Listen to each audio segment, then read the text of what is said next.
Yeah, They had the Bowmansville thing last weekend. Yes, I know. I was over there taking some pictures. Yeah, I had a poster this time.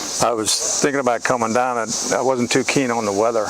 But there were a lot of cars there. There was even cars there from like 2006, and there's a 2014 Porsche. It's kind of interesting. Yeah.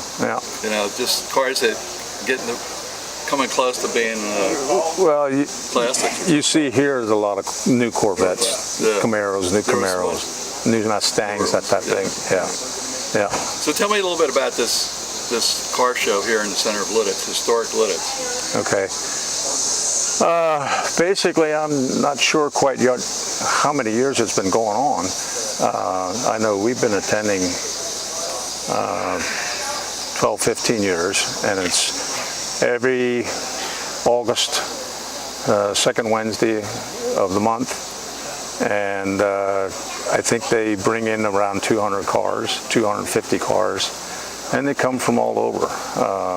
Since we're local, 2 miles away, of course it's nice for us to get them out of the garage and bring them out here and give us a good chance, because these old Betsies aren't too roadable, you know, if you want to go to too many shows. Daily drivers. Not really daily drivers, no. How many cars do you have here tonight? We have 4, and a friend of ours who has my old car that I bought new in '63, he has that. Of course, he's had it longer than I have it now, but we're back and forth all the time. I told him I'm not going to like him until he sells me the car back. But anyhow, he's here with us, and we usually have 5 or 6 here. And there's, I guess, 2 other nephews that usually come to this also and bring their cars. But for whatever reason tonight they're not here. Yeah. So before you said you had 18 restored Studebakers. Does that mean you have some that aren't restored? Like, yes, there's a couple that are not restored, and they're in the process. Though they're not just sitting there. My nephew's son just brought a truck home from Michigan, and he is planning on restoring a toter, which is a trailer toter, what Studebaker altered in Indiana to haul house trailers, because back in that day, Indiana had a ton of businesses making house trailers, and so they altered certain tractors to tow house trailers, and it's a snub nose and a chopped off rear end. The drive shaft and can be extended out, so when they're not toting a trailer, it's a regular chassis length to the truck.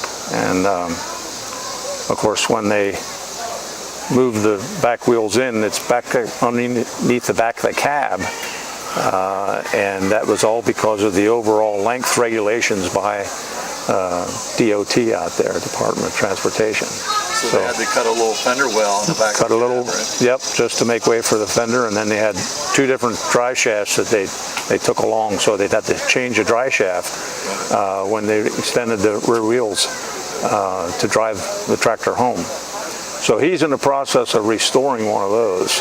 We had the truck, and now he's got some other components that we're going to make it, or he's going to make it, just like they were back then. So, yeah, quite unusual. There's a few around, but you just don't see them.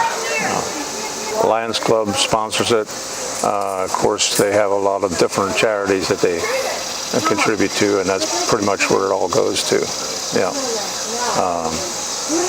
And of course it draws all the Lititz, and if you grew up in Lititz, I mean, you see everybody that you haven't seen for the last 50 years or so, but so there's always new faces that you didn't see the year before, that you remember from high school or what have you. You know, it's always a cool meet to come to. Yeah. That's cool. Yeah. So is there anything else you want to say?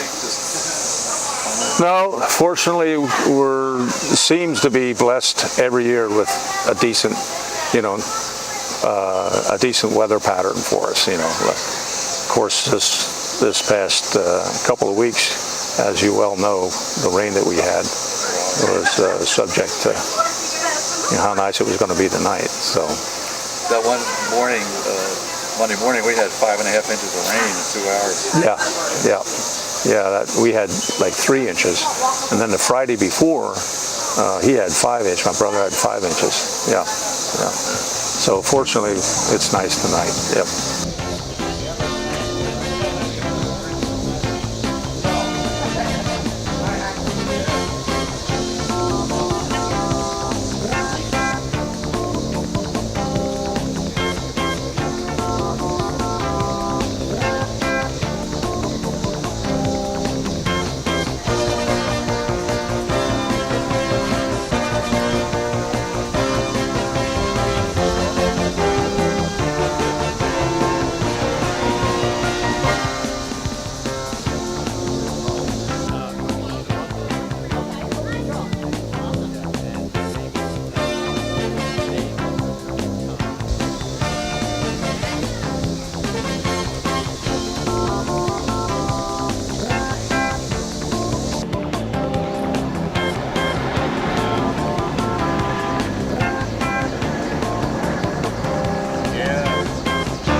'63 Studebaker Lark Daytona. For '63, the Daytona, they were pretty much all hard tops. It's a V8 automatic. It's not really as high performance as it looks compared to some other ones. 259, 4-barrel dual exhaust. I bought it when I was 19 years old. It was my first Studebaker. I bought it basically because of watching drag racing, and this red one on my shirt it's basically the same model as that, and that was the draw for this car for me in the color and in the 2-door hardtop. I have a '63 3/4-ton Champ that was my great uncle's, and he ended up going to a home, and I bought it and restored it, and that's at home here because I can only drive one at a time. So, and I have another project in the garage. It's a telescoping frame trailer toter. So I'm out of garage space. That's the moral of the story. So all the Studebakers you have they're all spread out in different garages? No, they're all at home, but I'm at the limit now. Okay. But your uncle?